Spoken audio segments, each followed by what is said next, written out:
Science fiction की time machines हमें बहुत सी संभावनाएं मुहैया कराती हैं, लेकिन क्या टाइम ट्रैवल कभी सच भी हो सकती है?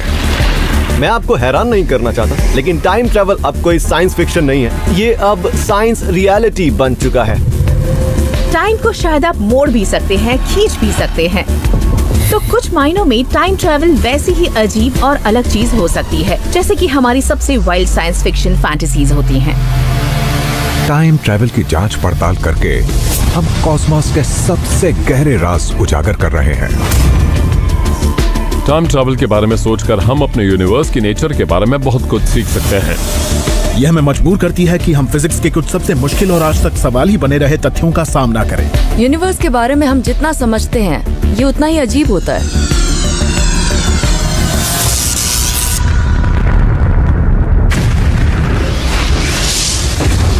How the universe work. Cambridge England में 2009 में बेहद प्रसिद्ध फिजिसिस्ट स्टीफन हॉकिंग ने एक पार्टी दी। खास स्नैक तैयार किए गए, शैंपेन परोसी गई, लेकिन मेहमानों की लिस्ट में दोस्त और फैमिली शामिल नहीं थे। इनवाइट किया गया सिर्फ टाइम ट्रैवलर्स को। ये ऐसी शख्सियत थे जिन्होंने ब्लैक होल्स पर, फिजिक्स ऑफ टाइम पर काम किया था। तो उन्होंने सोचा कि अगर सचमुच टाइम ट्रैवलर्स मौजूद हैं, तो फिर वो इस पार्टी के लिए स्पेस और टाइम के एक खास मुकाम पर जरूर साथ आएंगे। इस पार्टी की एक जगह, तारीख और समय तय किया गया, लेकिन ये न्योता पार्टी के बाद दिया गया। उन्होंने सिर्फ भविष्य के लोगों को न्योता दिया जो अतीत की यात्रा कर सकते थे। प्रोफेसर हॉकिंग लगातार इंतजार करते रहे, लेकिन बदकिस्मती से कोई नहीं आया। तो क्या ये समझा जाए कि टाइम ट्रैवल होती ही नहीं? जी नहीं, शायद उनके बारे में भविष्य में ये सोचा जाए कि वो अजीब सी पार्टीज देते थे।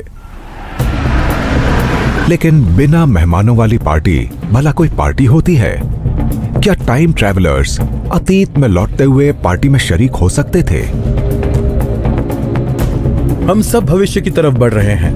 एक तरह ये टाइम ट्रैवल ही है। आप 60 सेकंड प्रति मिनट के हिसाब से भविष्य की ओर जा रहे हैं।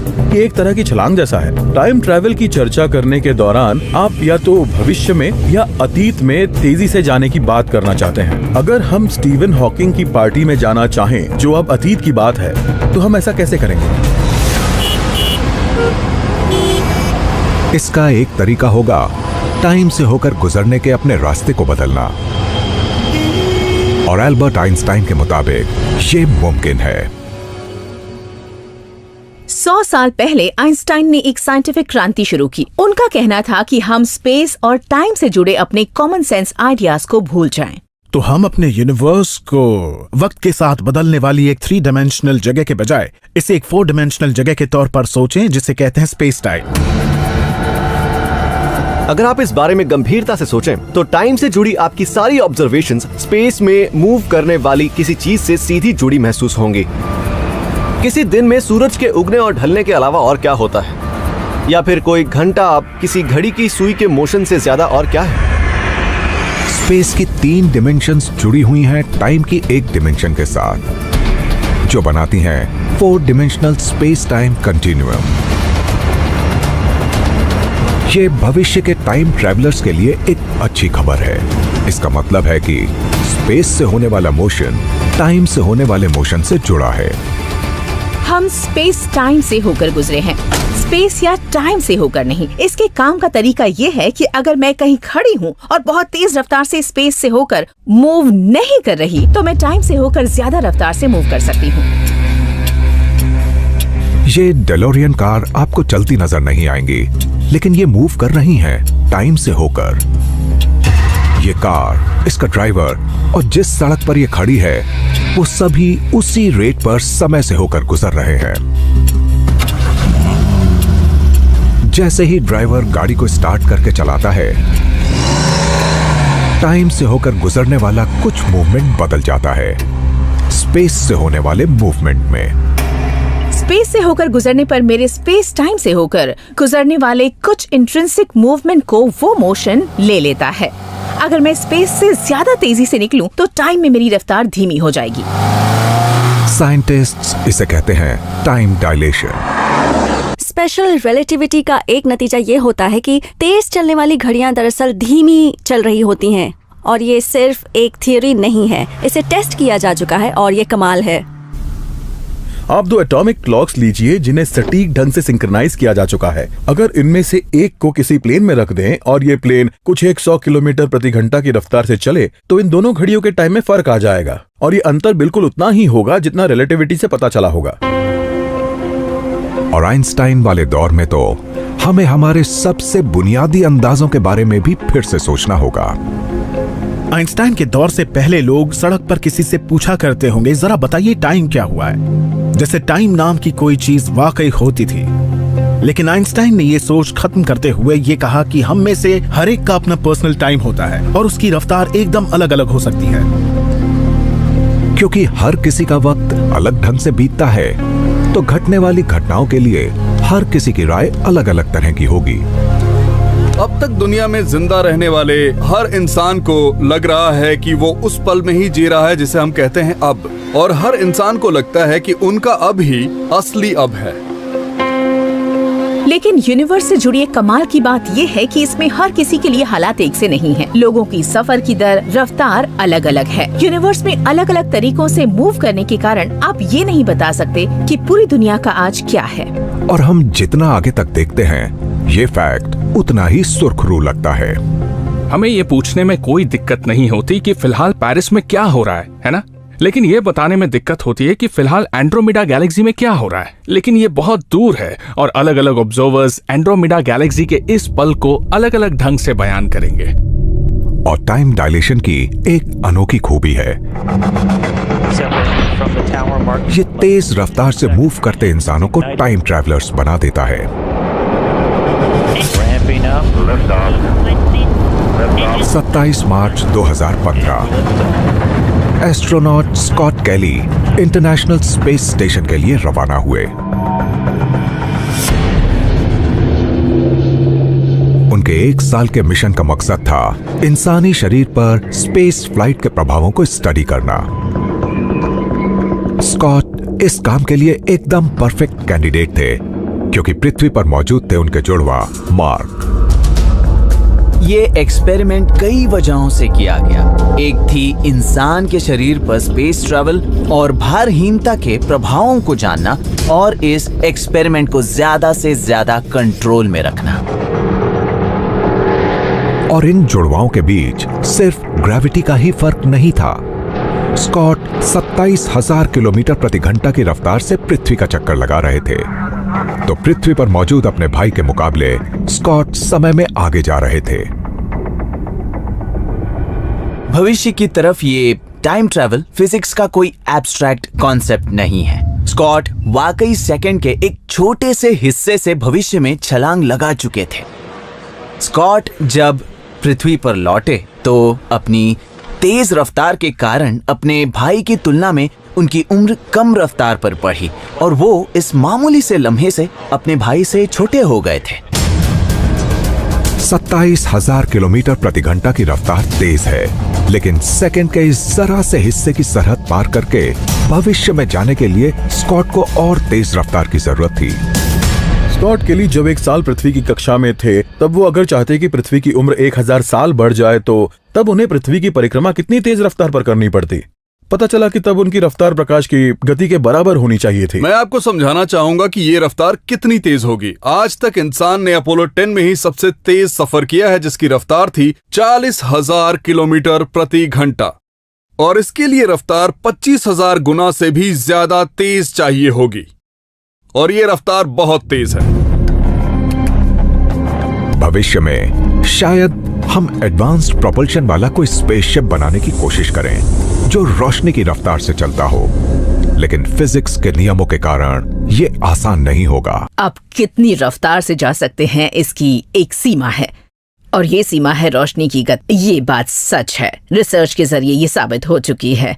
ये 19वीं सदी की शुरुआत में नापा गया था और इसी वजह से आइंस्टाइन ने थियरी ऑफ रिलेटिविटी की रचना। स्पेशल रिलेटिविटी का केंद्र होती है स्पीड ऑफ लाइट। प्रकाश की रफ्तार से ज्यादा तेज कुछ हो ही नहीं सकता और कोई भी ऑब्जर्वर रोशनी को वैक्यूम में किसी और रफ्तार पर देख ही नहीं सकता। ये हमेशा होती है speed of light. Speed of light हमारे यूनिवर्स की एक बुनियादी प्रॉपर्टी है। स्पीड ऑफ लाइट को आप सिर्फ वेलोसिटी या रफ्तार नहीं मान सकते हैं, इसके जरिए ही ये पूरा यूनिवर्स एकजुट है। आप जैसे जैसे स्पीड ऑफ लाइट के करीब पहुंचेंगे, टाइम किसी दूसरे ऑब्जर्वर की तुलना में धीरे धीरे धीमा होने लगेगा। यकीन करना मुश्किल है, लेकिन लाइट की स्पीड पर टाइम बिल्कुल प्रोग्रेस करता ही नहीं। और मुझे ये यूनिवर्स की सबसे रहस्यमयी बातों में से एक लगती है। लाइट बहुत ही आम है, मैं चारों तरफ से इससे घिरी हुई हूँ, लेकिन लाइट टाइम को एक्सपीरियंस नहीं करती।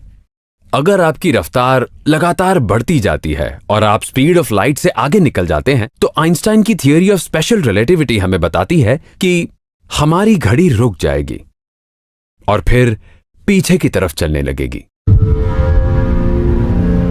लेकिन हमारे प्रोपल्शन सिस्टम कितने भी एडवांस क्यों ना हो जाएं, यूनिवर्स हमें कभी प्रकाश की गति जितनी तेजी से सफर नहीं करने देगा। किसी भी चीज को बेहिसाब एनर्जी की जरूरत होती है, चाहे वो कार हो, मार्बल हो या फिर गैलेक्सी हो, कुछ भी हो, लाइट की स्पीड तक पहुंचने के लिए। इसी वजह से हम सोचते हैं कि लाइट की स्पीड सचमुच अनब्रेकेबल होती है। अगर आप इंसान के आकार वाले किसी स्पेसक्राफ्ट को प्रकाश की गति के 10% तक भी एक्सेलरेट करते हैं, आप 90 या 99% की रफ्तार तो छोड़ ही दीजिए, 10% पर भी इतनी एनर्जी चाहिए होगी जो इंसान ने अपने वजूद के दौरान आज तक इस्तेमाल नहीं की होगी और ना कभी करेगा। समय में आगे की तरफ छलांग लगाना आसान नहीं, लेकिन यूनिवर्स की बनावट इसे मुमकिन बनाती है। अगर आप लाइट की स्पीड के करीब पहुंचेंगे तो भविष्य में भी ज्यादा तेजी से पहुंचेंगे, लेकिन ये आपको अतीत में नहीं ले जा सकती। ये पीछे की तरफ लौटकर किसी के पार्टी में जाने का तरीका नहीं है। कोई सुपरफास्ट टाइम ट्रैवलिंग स्पेसशिप भी हमें हॉकिंग्स की पार्टी में वापस नहीं ला सकता। लेकिन अगर कॉस्मोस में कोई टाइम मशीन मौजूद हो तो 2009 में स्टीफन हॉकिंग्स ने टाइम ट्रैवलर्स के लिए एक पार्टी का आयोजन किया, लेकिन उसमें कोई नहीं आया। लेकिन क्या यह सिचुएशन कभी बदल सकती है? मान लीजिए हम भविष्य में हैं और हम उस पार्टी में जरूर जाना चाहेंगे जिसमें कमाल के स्नैक्स हैं, लेकिन वहां हम जाएं कैसे? हम जानते हैं कि बहुत तेज रफ्तार हमें भविष्य में पहुंचा सकती है, लेकिन यूनिवर्स में समय को मात देने वाली एक और फोर्स मौजूद है। ये है ग्रेविटी। याद रखना होगा कि सिर्फ एक ही चीज मौजूद है, स्पेस टाइम। स्पेस और टाइम अलग नहीं है, और ग्रेविटी की वजह से स्पेस टाइम भी मुड़ जाता है। आप स्पेस टाइम को एक रबर शीट जैसा समझिए। प्लैनेट्स और तारों जैसी बड़ी चीजें इसे खींचती हैं। इससे स्पेस और टाइम मुड़ जाते हैं। जब आप जबरदस्त ग्रेविटी वाली किसी चीज के करीब जाते हैं तो टाइम और स्पेस खिंचते हैं, और ऐसे में टाइम की रफ्तार धीमी होती जाती है। ऐसा तो पृथ्वी पर भी होता है। यहाँ जमीन के करीब समय की रफ्तार ज्यादा धीमी होती है। इसका मतलब यह है कि अगर आप किसी अपार्टमेंट बिल्डिंग में ऊंचाई पर रह रहे हैं तो आपकी घड़ी की रफ्तार नीचे रह रहे लोगों के मुकाबले ज्यादा तेज होगी। उनके मुकाबले आप पृथ्वी की ग्रेविटी को थोड़ा अलग तरह से महसूस करेंगे। अगर आप किसी पेंट हाउस में रहते हैं जो किसी इमारत में सबसे ऊपर है, तो आपकी उम्र बढ़ने की रफ्तार बेसमेंट में रह रहे शख्स से तेज होगी। समय का ये अंतर किसी सेकंड का बहुत छोटा सा अंश होता है, लेकिन यूनिवर्स में एक ऐसी जगह है जहां की जबरदस्त ग्रेविटी वक्त को काफी धीमा कर देती है। यह है black hole. Black hole space का वो हिस्सा है जहां स्पेस इतना कर्व्ड होता है कि लाइट भी बच नहीं सकती। ब्लैक होल को कई मायनों में एक कुदरती टाइम मशीन कह सकते हैं। आप जितना किसी ब्लैक होल के करीब जाएंगे, ग्रेविटी के कारण वक्त उतना ही धीमा हो जाएगा। मिल्की वे के केंद्र में मौजूद है सैजिटेरियस ए स्टार। ये एक बहुत बड़ा ब्लैक होल है जिसका मैस है 40 लाख सूर्यों के बराबर। इस कुदरती टाइम मशीन का इस्तेमाल करने के लिए हमें वहां एक स्पेसक्राफ्ट भेजना होगा। इस क्राफ्ट को अपने लक्ष्य तक पहुंचने के लिए डीप स्पेस से होकर लंबी दूरियां तय करनी होंगी। ये सफर भरा होगा मुश्किलों से। मिल्की वे गैलेक्सी का बीच वाला हिस्सा हमारी गैलेक्सी की सबसे अजीब, सबसे कमाल की और उथल पुथल भरी जगहों में से एक है। ये विशाल ब्लैक होल कई अजीबोगरीब चीजों से भरा हुआ है, जैसे कि ढेर सी उथल पुथल, स्ट्रॉन्ग मैग्नेटिक फील्ड्स और जबरदस्त रेडिएशन। और इस ब्लैक होल के इर्द गिर्द मौजूद है गैस की एक तपती हुई डिस्क। किसी ब्लैक होल के पास ग्रेविटेशनल फील्ड बहुत ही दमदार होता है, लेकिन ये ब्लैक नहीं होता। वजह यह है कि इसके बाहर मौजूद चीज इसमें घुसने की कोशिश में होती है, लेकिन ये मटेरियल की एक डिस्क की शक्ल में चक्कर काटती है। इसे हम कहते हैं अक्रीशन डिस्क, और ये बहुत ही डेंस और गर्म होती है। इसमें से हाई एनर्जी पार्टिकल्स निकलते हैं, इसमें से तेज हवाएं निकलती हैं, और यहाँ बहुत उथल पुथल होती है। मतलब सब कुछ यहीं पर होता है।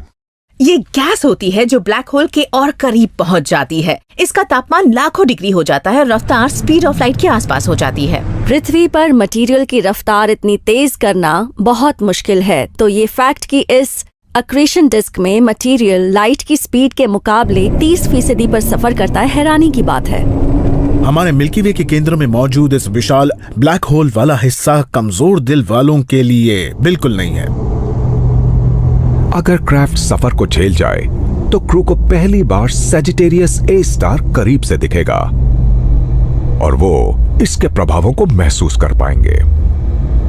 जब स्पेसक्राफ्ट ब्लैक होल के करीब पहुंचेगा तो अजीबोगरीब चीजें होने लगेंगी। मिशन कंट्रोल को एस्ट्रोनॉट्स कुछ ऐसे दिखेंगे, हेलो, और एस्ट्रोनॉट्स को मिशन कंट्रोल का जवाब यूं सुनाई देगा, ओह माय गॉड, सब ठीक तो है, यानी स्पीड बहुत तेज हो। फिर एस्ट्रोनॉट्स जवाब देंगे, ओ मैं ठीक हूं। वो स्लो मोशन में मूव करते नजर आएंगे। क्रू क्राफ्ट को इस सुपरमैसिव ब्लैक होल की ऑर्बिट की तरफ मोड़ता है।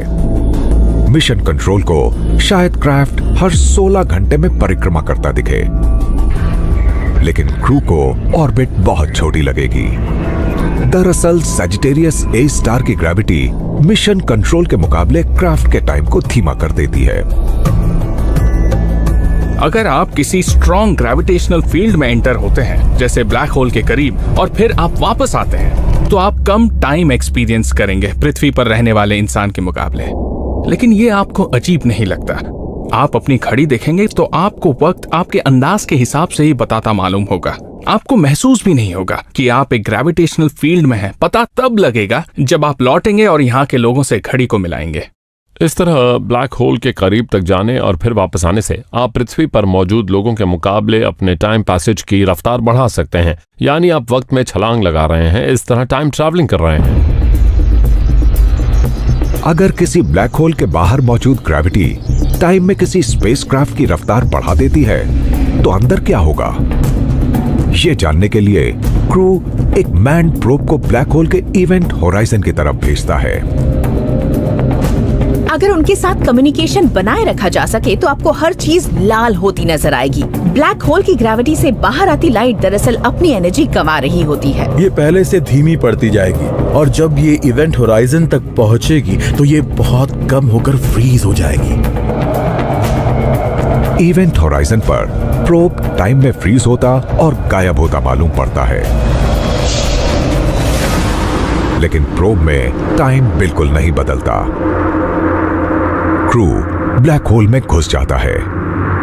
अंदर जबरदस्त ग्रेविटेशनल फोर्सेस के कारण प्रोब नूडल की तरह खिंच सकता है। अगर क्राफ्ट सही सलामत बच जाए तो क्रू सेंट्रल सिंगुलैरिटी की तरफ बढ़ता जाता है। यहां फिजिक्स के नियम फेल हो जाते हैं। सिंगुलैरिटी एक असली डिसकंटिन्यूटी है, स्पेस टाइम के फैब्रिक में एक कॉजल ब्रेक, और ये इस बात को कहने का एक शालीन तरीका है कि हमें नहीं पता कि इसके नीचे क्या होता है। अगर कोई सिंगुलैरिटी स्पेस टाइम में एक ब्रेक है तो क्या ये हमें टाइम में जंप लगाने की काबिलियत दे सकती है?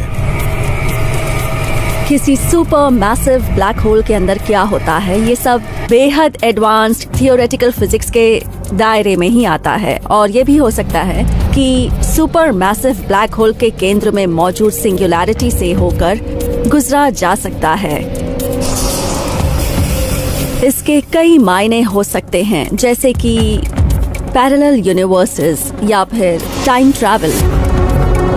हो सकता है कि स्पेस और टाइम में कहीं ज्यादा उथल पुथल हो। स्पेस और टाइम के अलग अलग पॉइंट्स हर दिशा में एक दूसरे से जुड़ते हैं।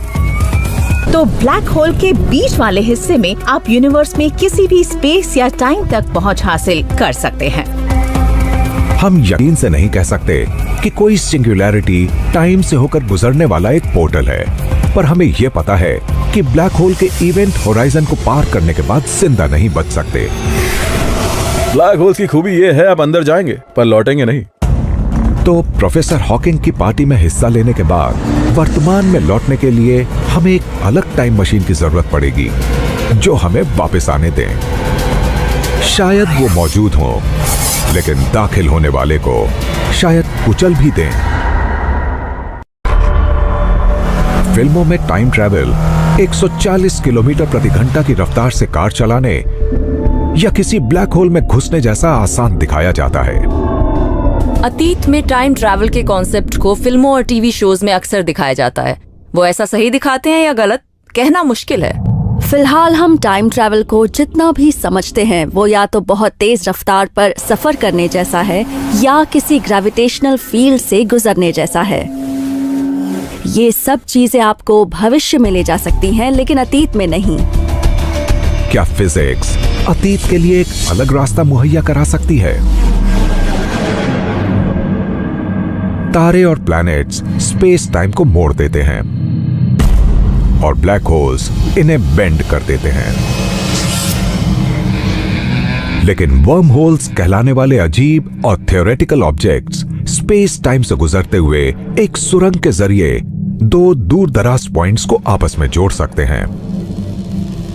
मान लीजिए कि स्पेस टाइम का फैब्रिक इस बड़ी शीट जैसा है और आप एक से दूसरे पॉइंट तक पहुंचना चाहते हैं, तो वर्म होल इन दोनों पॉइंट्स के बीच एक पुल जैसा बना देगा और ये दोनों पॉइंट्स एक दूसरे के करीब आ जाएंगे।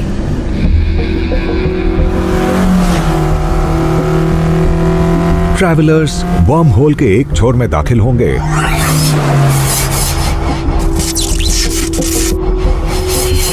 और एक बिल्कुल अलग जगह निकलेंगे, जिससे दूर दराज लोकेशंस तक सीधी पहुंच मुहैया हो जाएगी।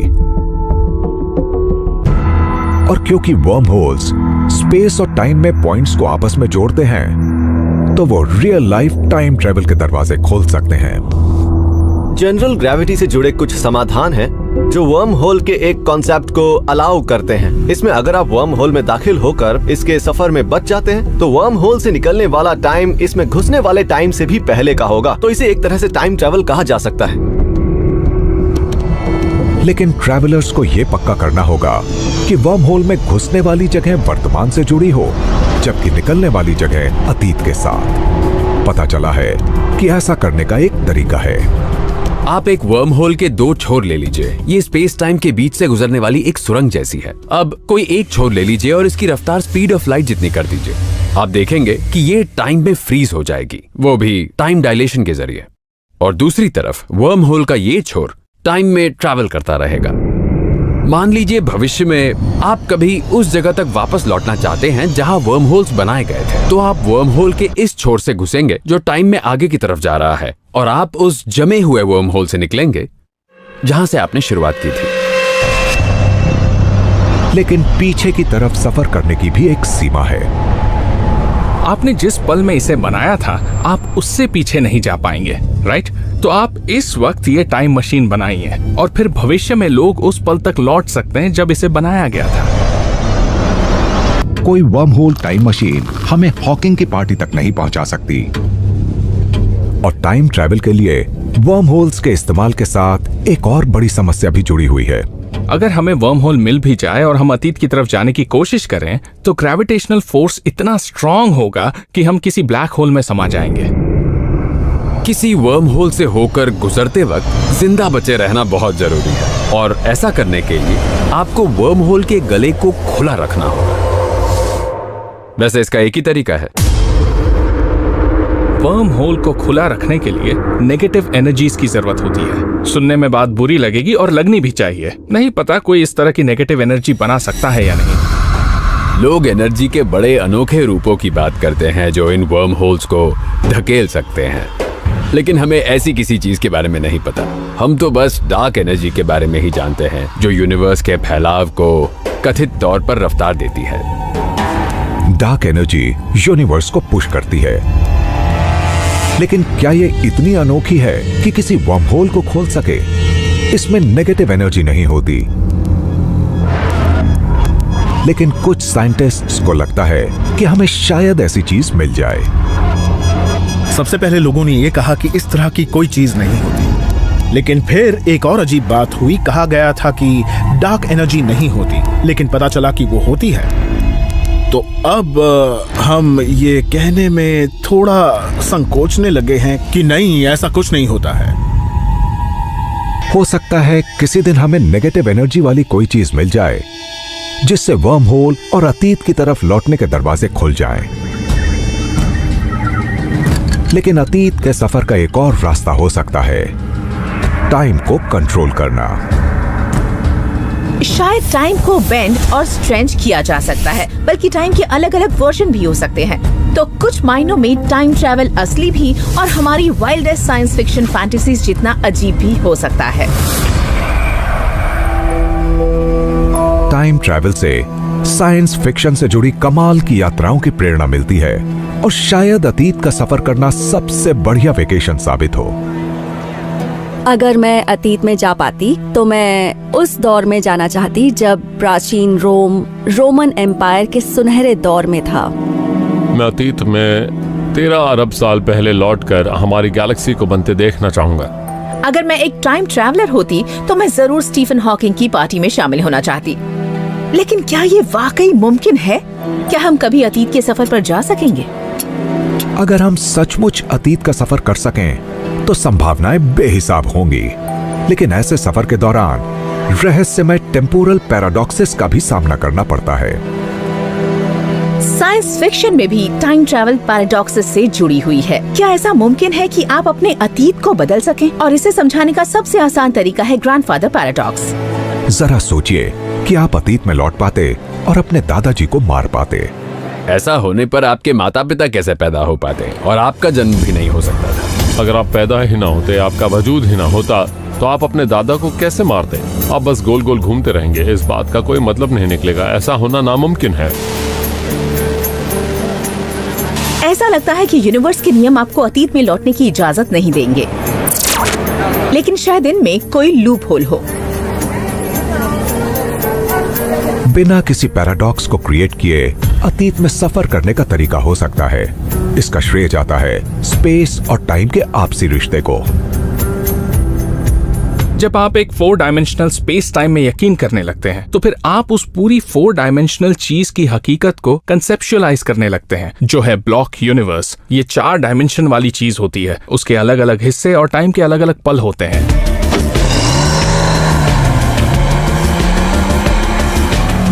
ब्लॉक यूनिवर्स में अतीत, वर्तमान और भविष्य एक साथ होते हैं।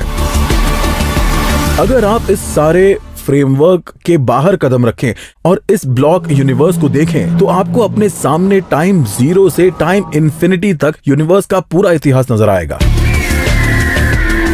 15 करोड़ साल पहले इस पृथ्वी पर डायनासोर्स के मौजूद होने से लेकर भविष्य में सैकड़ों साल आगे सोलर सिस्टम में इंसानों के बस्तियां बसाने तक, और फिर 2009 में टाइम ट्रैवलर्स के लिए दी गई हॉकिंग्स की पार्टी तक, ब्लॉक यूनिवर्स में यह सारा इतिहास सिलसिलेवार तरीके से मौजूद है। एस्ट्रोफिजिसिस्ट पॉल सटर बताते हैं, आप ब्लॉक यूनिवर्स को एक फिल्म रील मान सकते हैं जिसमें अतीत और भविष्य दोनों मौजूद है। ये एक ही फिल्म पर फ्रेम्स की शक्ल में है। ये सारी फ्रेम्स पहले से ही हैं, लेकिन हम इन्हें एक खास क्रम में और एक खास दिशा में महसूस कर पाते हैं, और ये निर्भर करता है फिल्म घुमाने वाले हैंडल पर। एक हैंडल के जरिए कोई फिल्म रील घूमती है, अतीत से भविष्य की तरफ। लेकिन क्योंकि टाइम का हर पल इस रील पर एक फ्रेम की शक्ल में मौजूद है, तो हम उसे यकीनन देख सकते हैं। अगर ब्लॉक यूनिवर्स का आइडिया वाकई सच है, तो उससे टाइम ट्रैवल ज्यादा आसानी से समझने लायक और मुमकिन लगता है। बस हमें इस रील के हिस्सों तक पहुंचने का कोई तरीका ढूंढना होगा, और इसके लिए हमें टाइम से होकर सफर करने का कोई रास्ता खोजना पड़ेगा। हम ये जानते हैं कि प्लैनेट्स और ब्लैक होल्स स्पेस टाइम को मोड़ देते हैं, लेकिन आइंस्टाइन की इक्वेशंस दिखाती हैं कि एक दूसरे के चारों तरफ घूम रही विशाल चीजें स्पेस टाइम को एक लूप में खींच सकती हैं। हमारे यूनिवर्स के जिन हिस्सों में टाइम ट्रैवल जैसी अजीब चीजों की मौजूदगी की संभावना सबसे ज्यादा है, वो स्पेस टाइम कर्वेचर के सबसे चरम हिस्सों में है। आप एक ऐसी पेचीदा सिचुएशन की कल्पना करें जहां मास बहुत ज्यादा हो और ये इस तरह से मूव कर रहा हो कि स्पेस अपने ऊपर ही ट्विस्ट हो जाए। नेकेड सिमिलैरिटीज कहलाने वाले थियोरेटिकल ऑब्जेक्ट्स ऐसा कर सकते हैं, जैसे कि दो ब्लैक होल्स के केंद्र, लेकिन जो असीमित रूप से खींचे हुए हों। अगर दो नेकेड सिमिलैरिटीज एक दूसरे के करीब आ रही हों, तो वो स्पेस टाइम से होकर एक लूप पाथ बना सकती हैं, और इसे कहा जाता है क्लोज्ड टाइम लाइक कर्व। किसी क्लोज्ड टाइम लाइक कर्व में स्पेस टाइम से गुजरने वाला एक बहुत ही खास तरह का रास्ता होता है, जिसमें एक शुरुआत वाली जगह होती है और आप स्पेस टाइम से होकर चलना शुरू करते हैं। जैसे कि फिल्म के इस पीस में फ्रेम आगे बढ़ते हैं और पता चला कि एक क्लोज्ड टाइम लाइक कर्व में आपका जो आखिरी फ्रेम है वो बिल्कुल वैसा ही है जैसा आपका शुरू वाला फ्रेम है। तो जैसे ही आप स्पेस में आगे बढ़ते हैं, आप भविष्य की तरफ चलने लगते हैं, लेकिन साथ ही अपने अतीत की तरफ भी जाते हैं और वहीं पहुंच जाते हैं जहां से आपने स्पेस और टाइम दोनों में शुरुआत की थी। इस तरह लूप बंद हो जाता है। क्लोज्ड टाइम लाइक कर्व्स के जरिए आप स्पेस टाइम की लूपिंग करके अपने अतीत तक पहुंच सकते हैं, लेकिन ब्लॉक यूनिवर्स में टाइम ट्रैवलिंग की एक बड़ी कमजोरी है। आप अपने अतीत को बदल नहीं सकते। अगर ये ब्लॉक यूनिवर्स आइडिया सही है, ये मूवी रील किसी यूनिवर्स जैसी है जिसके मुताबिक सारा टाइम एक वक्त में ही मौजूद है, तो फिर ये ग्रैंडफादर पैराडॉक्स को हल कर देता है। आप अतीत में लौटकर अपने दादा का कत्ल नहीं कर सकते, ऐसा हो ही नहीं सकता, और ना आपने ऐसा किया होता। आप ऐसा नहीं कर सकते क्योंकि ऐसा हुआ ही नहीं। किसी ब्लॉक यूनिवर्स में टाइम ट्रैवलर्स इतिहास को नहीं बदल सकते, तो हम क्योंकि जानते हैं कि किसी ने भी स्टीफन हॉकिंग की पार्टी अटेंड नहीं की, तो कोई कभी करेगा भी नहीं। टाइम ट्रैवल की खोजबीन करके साइंटिस्ट्स हमारे यूनिवर्स से जुड़े रहस्यों को सुलझा रहे हैं, लेकिन एक सवाल का जवाब नहीं मिला। ये सफर सिर्फ एक ही दिशा में होता क्यों लगता है? तो फिर ऐसा क्यों कि हमें अतीत तो याद है लेकिन भविष्य नहीं जानते? आम सा लगने वाला ये सवाल ही अपना जवाब लगने लगता है और हमारे यूनिवर्स की शुरुआत का अंदाजा देता है।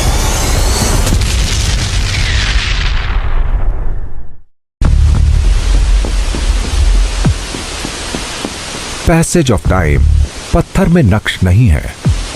टाइम को मोड़ा और धीमा किया जा सकता है, इसे जमा भी सकते हैं, लेकिन टाइम का हमारा तजुर्बा स्थिर लगता है। टाइम सिर्फ एक ही दिशा में आगे बढ़ता है। टाइम के सिलसिले में तो कोई दिशा होती है, लेकिन स्पेस के मामले में नहीं होती। ऊपर नीचे दाएं बाएं आगे पीछे जैसी चीजों में कोई फर्क नहीं होता, लेकिन कल और आज में फर्क होता है।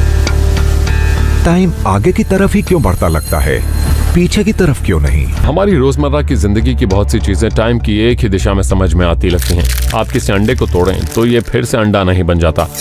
अगर आप किसी अंडे को स्क्रैम्बल करें तो वो फिर पहले जैसा नहीं होगा, यानी चीजें एक खास क्रम में होती। समय की यही गलती हमारी रोजमर्रा की जिंदगियों में दिखने वाली उथल पुथल से जुड़ी मालूम होती है। आइए कॉफी पीते हुए इस बारे में बात की जाए।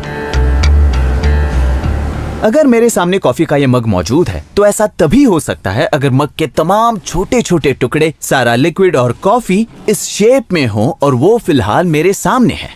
मग को कहा जाता है हाईली ऑर्डर्ड स्टेट। लेकिन अगर मैं इसे टेबल से गिरा दूं और इस मग के टुकड़े टुकड़े हो जाएं, तो ऐसा कभी नहीं हो सकता कि ये सारे बिखरे हुए टुकड़े और लिक्विड दोबारा से एक मग की शक्ल ले लें। हम ये जानते हैं कि ये टूटा हुआ प्याला फिर से साबुत नहीं हो सकता। साइंटिफिक टर्म्स में कॉफी मग का ये डिसऑर्डर या एंट्रोपी बढ़ते ही जाते हैं, घटते कभी नहीं। और पूरे यूनिवर्स में एंट्रोपी भी बढ़ती ही है, जैसे कि यूनिवर्स में समय अतीत से भविष्य की ओर बढ़ता है। यूनिवर्स में मौजूद हर चीज धीरे धीरे और ज्यादा डिसऑर्डर्ड होती जा रही है, लेकिन क्यों? हम कभी ये नहीं सोचते कि टूटे हुए अंडे फिर से आपस में जुड़ जाएंगे और ये सिलसिला लौट सकता है बिग बैंग तक कि तब स्थितियां कैसी रही होंगी। 13 अरब 80 करोड़ साल पहले स्पेस टाइम एक छोटे से पॉइंट से बड़ी तेजी से फैला।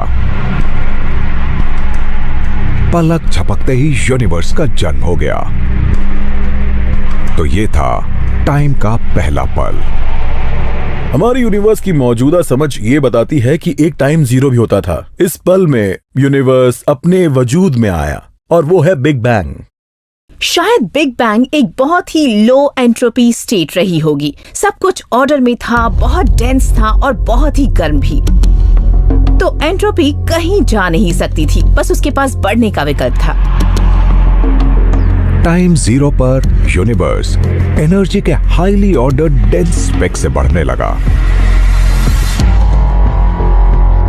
3,80,000 साल बाद पहले एटम बने, फिर धीरे धीरे गैस आपस में एकजुट होने लगी।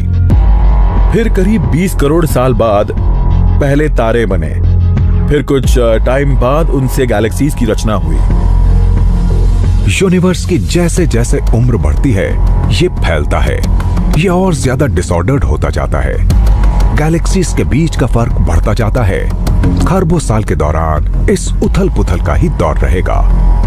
तारों को बनाने वाली गैस खत्म हो जाएगी, नए तारे नहीं बनेंगे। आखिरी तारों के दम तोड़ने पर यूनिवर्स ठंडा और स्याह हो जाएगा।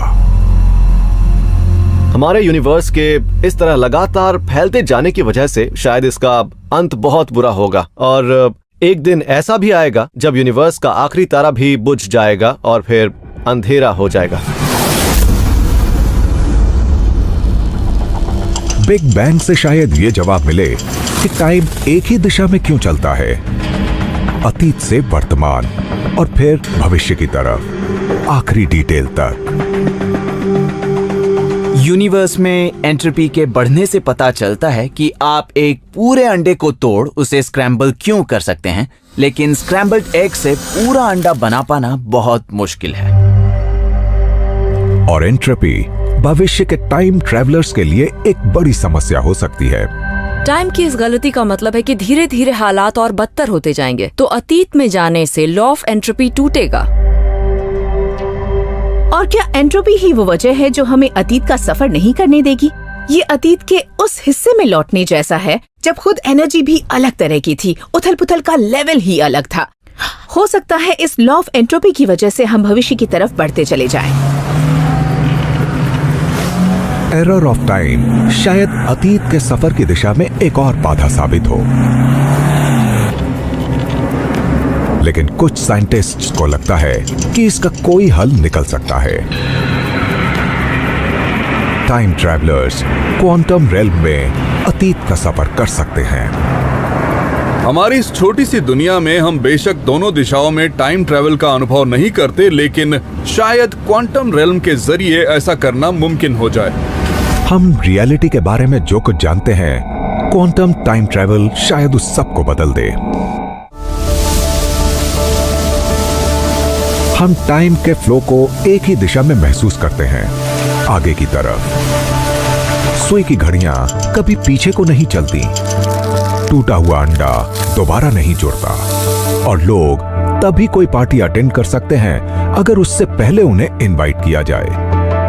लेकिन यूनिवर्स में एक जगह ऐसी है जहां ये एरर ऑफ टाइम दोनों दिशाओं में चल सकती हैं।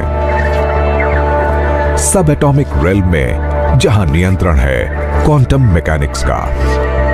क्वांटम मैकेनिक्स में हम ये जानते हैं कि सब एटॉमिक वर्ल्ड एक बहुत ही अजीब जगह है। हमें यूनिवर्स में जो कुछ दिखता है उसे बनाया है माइक्रोस्कोपिक पार्टिकल्स ने। क्वार्क्स, लेप्टॉन्स और बोसॉन्स, ये वो छोटे बिल्डिंग ब्लॉक्स हैं जिनके अपने नियम हैं, यानी laws of quantum mechanics. Quantum जगत में सब एटॉमिक पार्टिकल्स दीवारों के आर पार जा सकते हैं और इनका वजूद कभी हो सकता है और कभी खत्म हो सकता है। लेकिन लॉज ऑफ क्वांटम मैकेनिक्स की एक और अजीब खूबी है, ये रिवर्सिबल मालूम होते हैं। क्वांटम मैकेनिक्स में भविष्य की तरफ जाने या अतीत की तरफ लौटने में कोई फर्क नहीं होता। मार्च 2019 में रशियन साइंटिस्ट्स ने इस बात को टेस्ट किया। उन्होंने एक क्वांटम कंप्यूटर का इस्तेमाल करके एक ऐसा इलेक्ट्रॉन सिमुलेट किया जो टाइम में 1 सेकंड के कुछ अंश तक पीछे की ओर सफर कर रहा था। टीम ने यह गणना की कि यह बैकवर्ड मोशन असल दुनिया में भी हो सकता है, लेकिन ऐसा शायद यूनिवर्स के 13 अरब 80 करोड़ साल के इतिहास में एक ही बार हुआ होगा। बहुत ही छोटे लेवल पर फिजिक्स के लॉज टाइम रिवर्सल इनवेरिएंट हैं, तो टाइम ट्रैवल का यह आइडिया क्वांटम रेल्म में नजर आता है। कम से कम मैथमेटिकल कैलकुलेशंस में तो यह दिखता ही है। अगर quantum realms error of time असल दुनिया में आगे और पीछे की तरफ बढ़ती हैं, तो क्वांटम पार्टिकल्स स्टीफन हॉकिंग की पार्टी के लिए एक नया रास्ता सुझा सकते हैं। लेकिन शायद यह सफर पुरसुकून ना हो। अगर क्वांटम टाइम ट्रैवल का ये आइडिया सच्चा है तो आप स्टीफन हॉकिंग की टाइम ट्रैवल पार्टी में जा सकते हैं, लेकिन एक बार में एक सब एटॉमिक पार्टिकल के जरिए। इंसान के शरीर में इस पृथ्वी पर मौजूद रेत के कुल कणों से भी ज्यादा पार्टिकल्स होते हैं, तो किसी इंसान को सुरक्षित तरीके से सब एटॉमिक पार्टिकल्स में डीकंस्ट्रक्ट करके उसे दोबारा से बनाना मुमकिन नहीं है।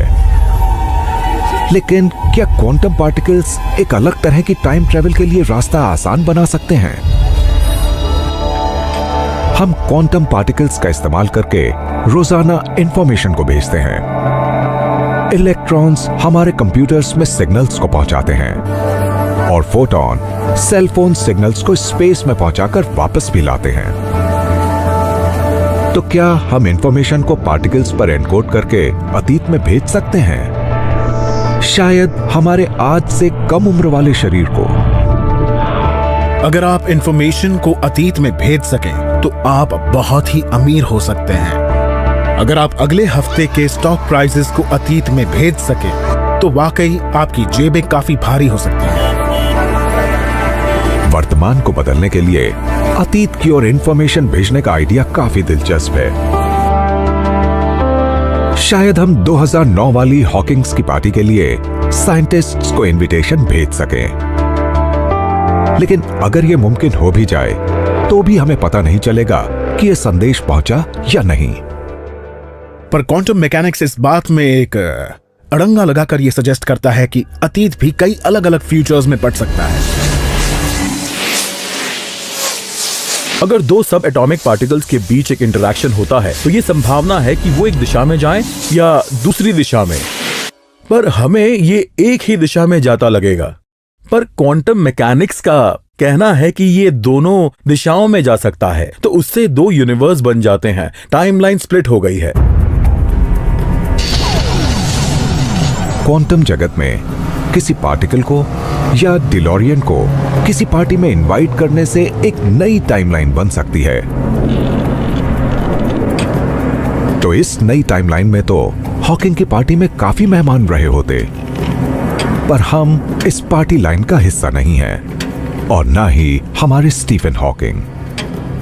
आप अपने ही यूनिवर्स में टाइम ट्रैवल करके चीजों को नहीं बदल सकते। आप एक पॉइंट ऑफ टाइम पर दूसरे यूनिवर्स में सफर करते हैं और वहां से ही चीजें आगे बदली जा सकती हैं, और तब चीजें बदलने से कोई फर्क नहीं पड़ेगा, क्योंकि उस यूनिवर्स में आप बाद में जन्म लेकर पीछे लौटकर चीजों को नहीं बदल सकते जो किसी दूसरे यूनिवर्स में हुई हैं। मैं जानता हूं इस सब को समझना मुश्किल है और बताना भी कठिन है।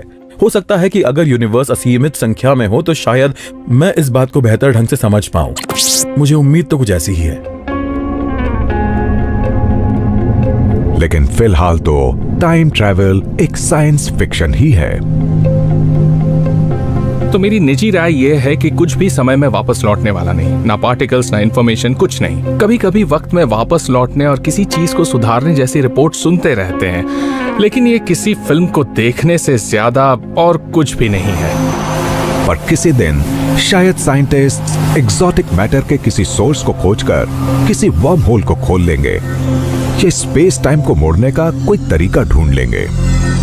आप किसी भी चीज को नामुमकिन नहीं कह सकते, क्योंकि आज हम जिसे साइंस समझते हैं वो 1 सदी पहले साइंस फिक्शन या किसी सिर फिरे की बातें कही गई होंगी। पर मुझे थोड़ी बहुत उम्मीद है क्योंकि बहुत स्मार्ट लोगों ने यह साबित करने की कोशिश की है कि यह नामुमकिन है, मगर वो फेल हो गए। और शायद इस दौरान हम ये जान पाएं हाउ द यूनिवर्स वर्क्स।